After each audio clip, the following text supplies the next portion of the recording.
사랑하는 성도 여러분, 안녕하세요. 2021년 12월 31일 올 한 해의 마지막 날 아침입니다. 함께 찬송가 487장 어두운 후에 빛이 오며 찬양하심으로 오늘의 말씀 시작하겠습니다.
아멘.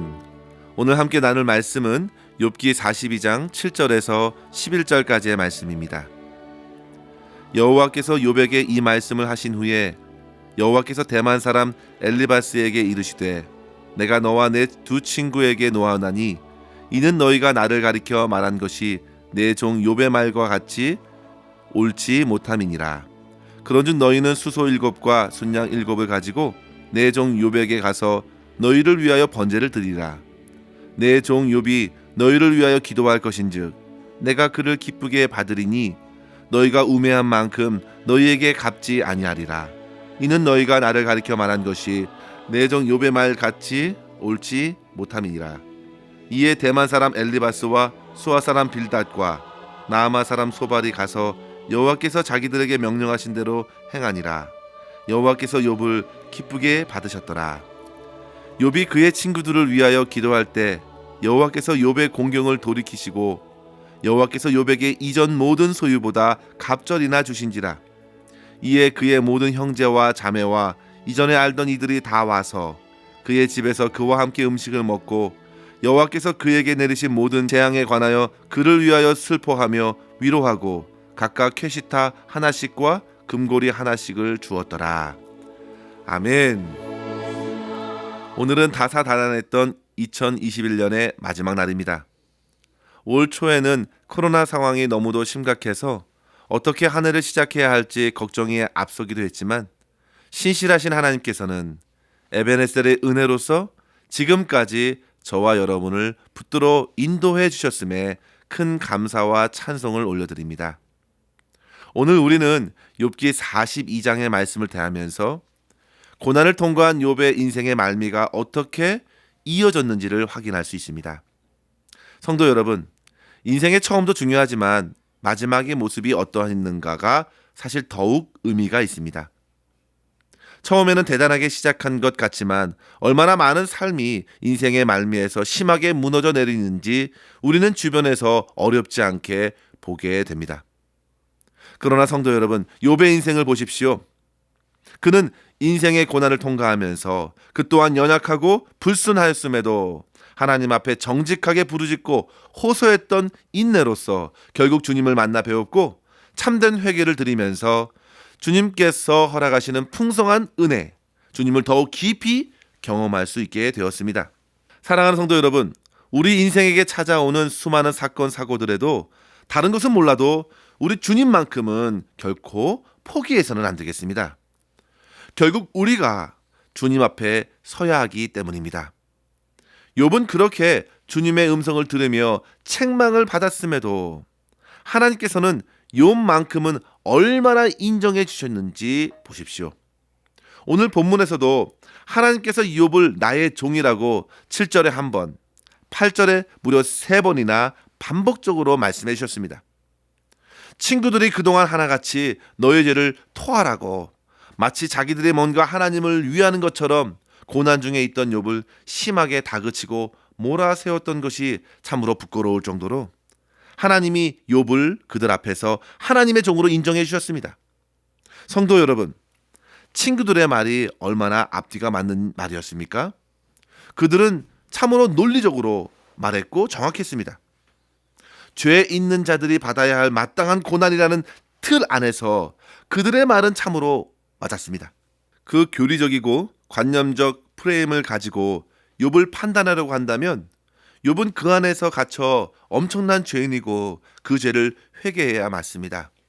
그러나 성도 여러분, 그런 프레임과 관점을 넘어서서 역사하시는 하나님을 친구들은 몰랐습니다. 그들은 하나님을 위한다 하면서 사실상 무시하였습니다. 얼마든지 하나님은 자유롭게 세상을 자기의 선하신 뜻대로 통치하실 수 있음을 그들은 간과하였습니다. 더군다나 그들의 지식적인 신앙은 하나님을 제대로 아는 것이 아니라 말만, 지식만 알 뿐 사실상 하나님을 경험하여 아는 것도 아니고 고난을 허락하신 하나님의 마음도 모르고 뜻도 모르는 무지한 말들이었기 때문입니다. 그래서 하나님께서는 가장 나이가 많았던 대만 사람 엘리바스에게 책망하셨습니다. 내 종 욥의 말같이 옳지 못하였기 때문에 너희들은 이제 욥에게 용서를 구해야 한다. 그렇지 않으면 그 모든 죄를 묻겠다 하십니다. 성도 여러분, 이 같은 친구들의 책망과는 달리 욥은 어떠하였습니까? 욥도 사실 도덕적 인과율에 따라 그 틀에 갇혀있는 말을 자주 언급하였습니다. 그 또한 자기를 저주하면서 고통 속에서 원망의 말을 내었습니다. 그러나 성도 여러분, 욥은 자기의 문제를 끝까지 하나님 앞으로 가져왔습니다.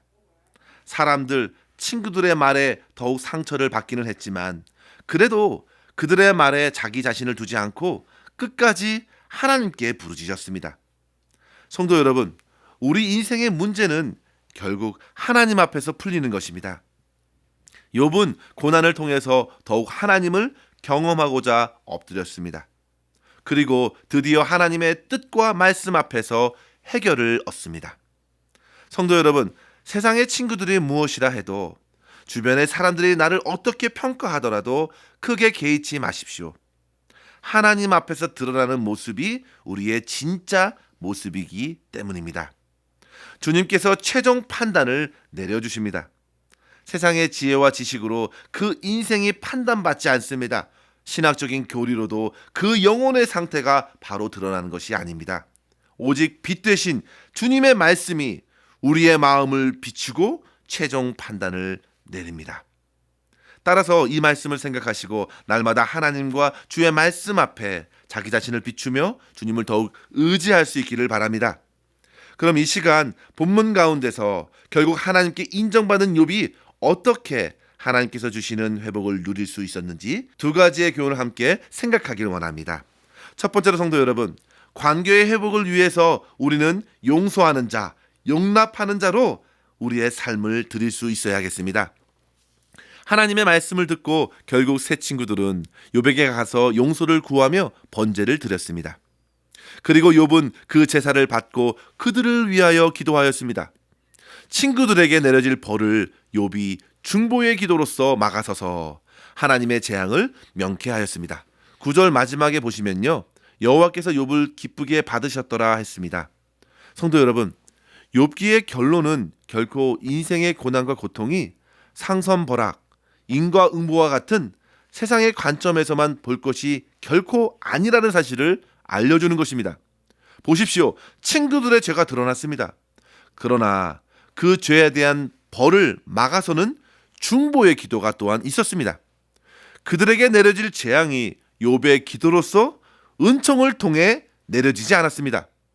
사실 욥의 고난은 친구들의 말대로가 아니었습니다.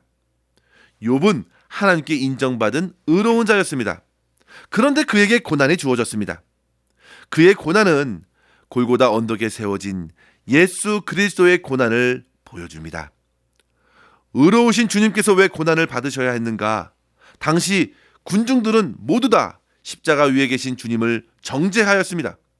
그러나 하나님께서는 오히려 의인 그리스도 예수의 고난을 통해서 인류와 모든 만물을 새롭게 회복시켜 주셨습니다.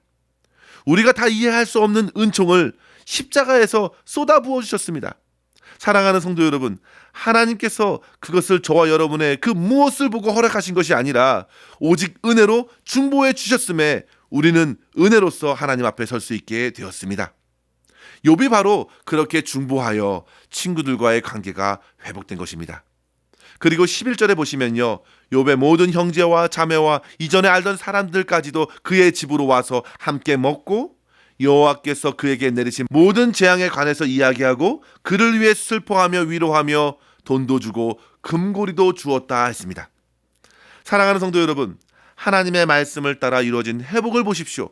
우리는 욥의 결말하면 단지 물질의 복을 2배 받았다는 사실만 잘 기억하는데요, 그보다 먼저 관계의 회복이 있었습니다. 욥은 하나님의 마음으로 그들을 용서하고 상처 준 그들을 위해서 기도하였습니다. 그는 그렇게 회복의 길을 걸어갔습니다.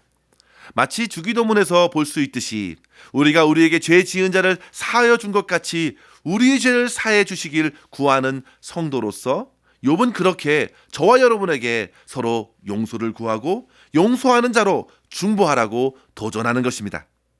사랑하는 성도 여러분, 한 해의 마지막 날, 오늘 그렇게 용서를 구하고 용서하시기를 주님의 이름으로 축원합니다. 그리스도를 통해 우리 모두가 용서를 받았습니다. 우리 또한 용서와 용납을 통해 오늘 그리고 내일 새해를 시작하는 아침에는 자유와 평강 가운데 믿음과 사랑과 소망 안에 서로 격려하고 서로를 세워나갈 수 있기를 주의 이름으로 간절히 축원합니다. 둘째로 성도 여러분, 하나님께서 회복해 주시는 은혜를 힘입고 가정을 축복하고 세상에 하나님을 드러내기를 힘쓰십시오. 오늘 본문 10절의 말씀을 보시면요, 결국 욥의 곤경이 풀어진 것은 욥이 친구들을 위해 기도할 때였습니다. 하나님과의 관계가 회복이 되고 친구들과의 관계가 풀어졌습니다. 하나님께서는 욥에게 상상치 못할 복을 내려주셨는데요, 이전의 모든 소유보다 갑절이나 주셨다 했습니다. 12절에는 욥의 말년에는 처음부터 더 풍성한 복을 주셨고 모든 가축은 정확하게 2배를 허락해 주셨다 증거합니다. 그리고 자녀들은 7 아들과 딸 셋을 다시 얻게 되었는데요, 특별한 멘트가 있지요. 3딸 모두가 이 땅에서 가장 아름답다 했습니다. 성도 여러분, 자녀들에게 부어진 복이 곧 욥에게 부어진 복입니다. 그리고 욥은 140년을 더 살고 손자 4대를 보고 죽었다 했습니다. 이같이 욥에게 내려진 복을 보면서 사람들은 모든 가축들은 2배를 주셨는데 왜 자녀들은 왜 그대로 주셨을까? 이런 질문들을 또 만들어내는데요. 여러분들은 어떻게 생각하십니까? 그것은 분명 하나님의 선하신 뜻대로 허락하신 것입니다. 성도 여러분, 저는 선하신 하나님께서 분명 첫 10명의 자녀들을, 그들의 영혼을 천국으로 하나님께서 품어주셨을 것이라고 확신합니다. 그리고 하나님께서는 10명의 또 다른 자녀들을 주시면서 갑절의 복을 정확하게 주셨다고 생각합니다. 이 같은 회복을 욥은 그 말년에 더욱 풍성하게 누리게 된 것입니다. 사랑하는 성도 여러분, 특별히 여기서 주목해야 할 점은 가정 안에서의 욥의 모습입니다. 욥은 처음 1장에서도 그러하였고 42장에서도 자녀들을 향한 신앙적 태도가 얼마나 귀했는지를 나타내 주는데요. 그들에게 기업을 주었습니다. 단지 여기서 재산만 물려준 것이 아니죠. 이 기업은 곧 하나님을 향한 믿음의 기업을 말하는 것입니다. 그들에게 영원히 쇠하지 않는 하나님 나라의 유업을 전하는 것이 바로 욥의 모습이었고 저와 여러분의 모습이 되어야 될 줄 믿습니다. 욥은 그렇게 하나님께서 회복하시는 복을 이 땅에서 풍성히 누렸습니다. 그 복은 단지 욥만이 누리는 것이 아닙니다. 욥을 통해서 먼저 그 자녀들이 누리고 4대에 걸쳐서 자녀들이 누렸습니다. 그리고 욥을 통해서 그의 가축들이 번성했고 세상의 많은 욥의 친구들이, 이웃들이 하나님을 보게 되는 축복을 누리게 된 것입니다. 사랑하는 성도 여러분, 저와 여러분에게 허락하신 은혜가 무엇입니까? 그 받은 은혜로서 우리 또한 힘써 자녀들을 축복하고 주변의 이웃들을 섬겨나갈 수 있어야 되겠습니다. 한 해를 마무리하면서 마지막까지 하나님께서는 저와 여러분에게 풍성한 복을 주시고 그 복을 나누라고 명하십니다. 또한 성도 여러분, 그 복은 이 땅에서만 누리는 복이 결코 아닙니다. 우리의 인생의 마지막은 이 땅의 죽음이 아니기 때문입니다. 결국 욥은 하나님 나라 안에서 누릴 복을 잠시 이 땅에서 맛보고 있었던 것이죠. 이 땅의 풍요와는 비교할 수 없을 하나님의 나라, 영원히 쇠하지 않는 영광스러운 주님의 임재 안에서 누리는 하나님 나라의 평안과 자유를 주 안에서 누릴 것을 기대하시고 그 하나님 나라의 풍성함을 누리는 백성으로 오늘 하루의 삶을 살아가며 세상을 믿음으로 사랑으로 넉넉히 축복하고 새로운 한 해를 맞이할 수 있는 저와 여러분 될 수 있기를 주의 이름으로 간절히 축원합니다. 기도하겠습니다. 하나님 아버지 감사합니다. 주님 사랑합니다. 오늘 이 아침에 주님의 말씀 앞에 서게 하신 것 감사합니다. 올 한 해를 주님의 놀라운 사랑과 은혜로 신실하게 인도해 주신 것 감사합니다. 주님, 모든 영광을 주님께 올려드리고 날마다 주님과 동행하는 천국의 삶을 살아갈 수 있도록 인도하여 주시옵소서. 아버지 하나님, 주 안에서 참된 회복을 누리는 자로 오늘을 살기를 소망합니다. 잘못한 것이 생각나면 먼저 가서 용서를 구하고 또한 용서를 구하는 자에게 용서를 베풀고 용납하는 사랑의 넉넉함이 우리 가운데 일어날 수 있도록 인도하여 주시옵소서. 하나님께서 부어주신 풍성한 회복을 기쁨으로 받아 누리게 하셔서 사랑하는 자녀들, 사랑하는 이웃들에게 천국의 복을 흘려보낼 수 있는 넉넉한 축복하는 자가 될 수 있도록 인도하여 주시옵소서. 오늘도 주님과 동행하는 뜻깊은 날이 되게 하시고 주님의 은혜로 새로운 한 해를 소망 가운데 맞이할 수 있도록 인도하여 주시옵소서. 모든 것 우리 주님의 손에 의탁하옵고 우리 구주 예수님의 이름으로 간절히 기도하옵나이다. 아멘. 사랑하는 성도 여러분, 오늘도 주 안에서 승리하시기를 바랍니다. 감사합니다.